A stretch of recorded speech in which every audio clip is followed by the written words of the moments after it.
రాజన్న సిరిసిల్ల జిల్లా సిరిసిల్ల ఏఐటిసి భవన్లో ఈరోజు ఈ అంగన్వాడీ ఐసిడిఎస్లో పనిచేస్తున్నటువంటి టీచర్స్ ఆయాలను ప్రధానంగా ఈ కాంగ్రెస్ ప్రభుత్వం వచ్చిన తర్వాత వాళ్ళను రిటైర్ చేయడం జరిగింది.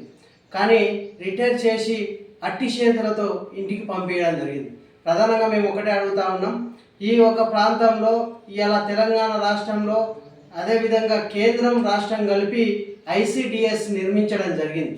ఐసిడిఎస్ చిన్నపిల్లలకు విద్యావంతులను తీర్చిదిద్దడానికి వాళ్ళ ఒక గర్భిణీ స్త్రీలకు పనిచేయడానికి కోసం అన్నిటికీ కలిపి అంగన్వాడీ టీచర్ల న్యాయాన్ని ఏర్పాటు చేయడం జరిగింది రాష్ట్రం కేంద్రం కలిపి. కానీ ఇప్పుడు వాళ్ళను రిటైర్మెంట్ చేసి ఇలా ఆయాలు టీచర్లు చనిపోతూ ఉన్న పెద్ద మనుషుల ఏజ్డ్ అయి 40-45 ఏళ్ళు సుదీర్ఘ కాలంలో పనిచేసి వాళ్ళు రిటైర్ అయ్యి చనిపోతే ఉంటే రిటైర్మెంట్ బెనిఫిట్స్ లేవు.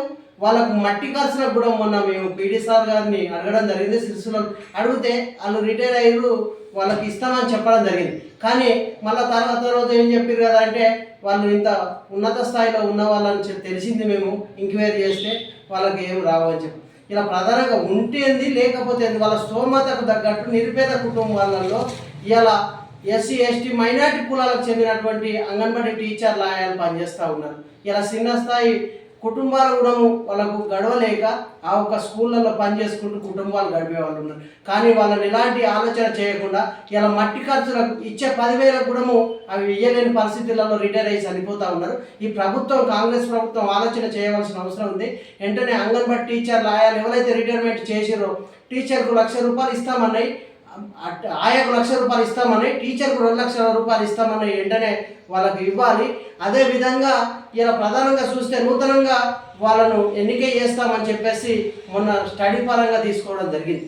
ఇలా చూస్తే ఆయాగా ఉన్న వాళ్ళను అర్హతను బట్టి ప్రమోషన్ కూడా ఇస్తామన్నది జరిగింది. కానీ ఇప్పటి వరకు వాళ్ళ అర్హతకు తగ్గట్టు వాళ్ళను జాబులలో నిర్మిస్తున్నామని చెప్పినప్పటికీ కొంతమందిని ఇలా 10th గతంలో కూడా 10th మీద తీసుకున్నటువంటి ఆయాలు చాలా మంది ఉన్నారు.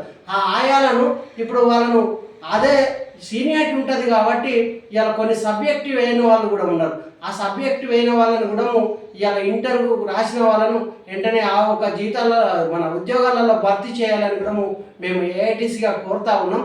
అదేవిధంగా ఇవాళ వాళ్ళకు ఈ రిటైర్మెంట్ బెనిఫిట్స్ ఇవన్నీ ఇచ్చిన తర్వాత ఇప్పుడు చూసుకుంటే ప్రధానంగా ఇవాళ ఏదైతే ఈ ప్రభుత్వం ఇచ్చిన హామీ ప్రకారంగా 18,000 వేతనం, ఇలా 18,000 వేతనం టీచర్కు ఆయాకు ఇప్పటి వరకు ప్రకటన అనేది లేదు. టీచర్కు ఆయాకు అది కూడా ప్రకటన చేసి ఆ 18,000 వేతనం కూడా వెంటనే చెల్లించాలనేది కూడా మేము ఏఐటీసీగా ఈ కాంగ్రెస్ ప్రభుత్వాన్ని కోరుతా ఉన్నాం. ప్రధానంగా ఎన్నికల్లో పేస్ట్ వాళ్ళు ఇప్పుడు మేము గతంలో కూడా గౌరవ సుప్రీంకోర్టు చేసి 26,000 వేతనం చెల్లించాలన్నప్పటికీ ఇవాళ ఉద్యోగుల పక్షాన ఉద్యోగ భద్రత లేక ఇవాళ రిటైర్మెంట్ బెనిఫిట్స్ లేక ఇబ్బందులు పడతా ఉన్నారు. ఇవాళ రిటైర్ చేసి వాళ్ళని ఖాళీ చేతిలో ఇంటికి పంపించినటువంటి వాళ్ళకి వెంటనే తక్షణమే వాళ్ళకి రిటైర్మెంట్ బెనిఫిట్ టీచర్కు హాయిగా అందించాలనేది కూడా మేము కోరుతా ఉన్నాం.